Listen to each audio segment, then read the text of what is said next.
How's it going, everybody? Mikey from Magic City Mayhem here. Today is February 17th, 2026. It's actually Tuesday, which is the most important thing because I do a new ride update for the Hollywood Drift construction every single Tuesday.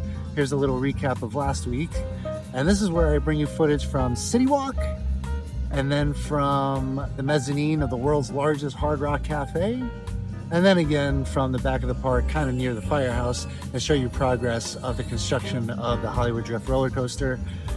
Things in the back are really forming and taking shape. I don't know if this is the entrance, if it's the maintenance bay, but it looks now that there's another smaller building being built to the left. I have no idea. But enjoy this update. There will be another one for sure next Tuesday.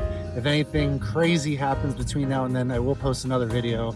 But follow me on social just in case any news breaks, and you'll see it all here. I do come to the Universal Orlando Resort every single day, so follow me on social for constant updates from around these parts.